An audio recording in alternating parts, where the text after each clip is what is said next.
नमस्कार। आज का वीडियो शुरू करने के पहले आप इस न्यूज़ पे ध्यान दीजिए। यहाँ पे सेबी के चेयरमैन ने ये स्टेटमेंट दिया है कि SEBI has no business to tell IPO price. ये न्यूज़ इतनी इम्पोर्टेंट क्यों है और आईपीओ में इन्वेस्टमेंट करना कितना सही है, आज का ये वीडियो इसी टॉपिक के ऊपर है।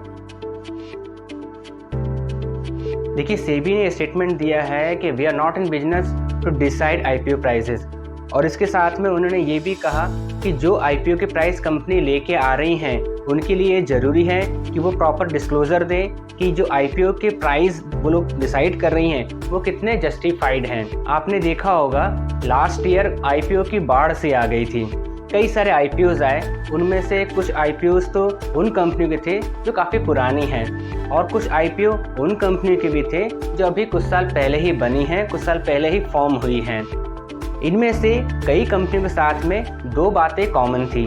पहला, इन कंपनीज के आईपीओ के प्राइस काफ़ी हाई थे, और दूसरा, लिस्टिंग के बाद में और लॉकिंग पीरियड ख़त्म होने के बाद में इन कंपनियों के शेयर के प्राइस काफ़ी तेज़ी से नीचे गिरे। कुछ शेयर के प्राइस तो 50% तक करेक्ट हो चुके थे। इसी के बाद में ये बातें उठने लगी कि आईपीओ जो अभी आ रहे हैं उनकी प्राइसिंग जस्टिफाइड है या नहीं है, क्योंकि कई आईपीओ के प्राइस काफ़ी हाई थे। एक बात ये भी उठी थी कि जनरली जब कोई कंपनी फॉर्म हो रही होती है, इनिशियल स्टेज में होती है, उस टाइम पे वो अपने शेयर इन्वेस्टर को काफ़ी कम प्राइस पे अलॉट करती है। उसके बाद जब कंपनी फॉर्म हो चुकी होती है, जब वो थोड़ी बड़ी हो जाती है, तो उसके बाद जब मार्केट में आईपीओ लेके आती है तो वो अपने आईपीओ का प्राइस काफ़ी हाई रखती है। इस चीज़ को लेके भी क्वेश्चन काफ़ी दिन से उठ रहे थे, इसलिए भी सेबी ने ये स्टेटमेंट जारी किया। आईपीओ के बारे में आप सभी जानते ही होंगे। आईपीओ का मतलब होता है इनिशियल पब्लिक ऑफरिंग। जब किसी कंपनी को फंड की ज़रूरत पड़ती है अपने बिजनेस के एक्सपांशन के लिए, तो उसके पास में कई सारे ऑप्शंस होते हैं, जैसे कि वो बॉन्ड जारी करे या बैंक से लोन ले या फिर अपने शेयर मार्केट में सेल करे और उससे फंड रेज करे।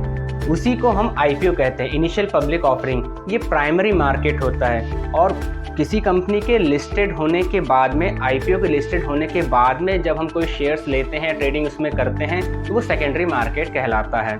लास्ट ईयर जो आईपीओज आए उनमें कुछ आईपीओज को देख के ये लग रहा था कि प्रमोटर बिजनेस एक्सपांशन के लिए फंड रेज नहीं कर रहे हैं, शायद वो अपनी वेल्थ को रेज करने के लिए आईपीओ लेके आ रहे हैं। अब बात ये आती है कि किसी इन्वेस्टर्स को आईपीओ में इन्वेस्टमेंट करना चाहिए कि नहीं, आईपीओ में इन्वेस्टमेंट कितना सही है। देखिए, मैक्सिमम लोग आईपीओ को स्विंग ट्रेडिंग की तरह यूज़ करते हैं। स्विंग ट्रेडिंग मतलब आपने कोई शेयर लिया, कुछ दिन उसको रखा और जब उसकी प्राइस बढ़ने लगी तो आपने उसको बेच दिया। इसमें जो टाइम ड्यूरेशन होता है वो काफ़ी कम होता है, मीन्स 1 हफ्ता, 15 दिन, महीना भर, इसके अंदर आप उस शेयर को लेके और फिर बेच देते हैं। आईपीओ भी कुछ इसी तरह से बिहेव भी करते हैं, या ये कह लीजिए ये आईपीओ की इनहेरेंट प्रॉपर्टी होती है कि वो स्विंग ट्रेडिंग की तरह बिहेव करते हैं। आपने देखा होगा अक्सर आईपीओ पहले लॉन्च होते हैं, ओवर सब्सक्राइब्ड होते हैं, उसके बाद में बीएससी या एनएससी में वो लिस्ट होते हैं, कुछ दिन तक बहुत तेज़ी से वो ऊपर की ओर जाते हैं, फिर गिरना शुरू हो जाते हैं, और कई सारे आईपीओ तो 50% तक गिर जाते हैं।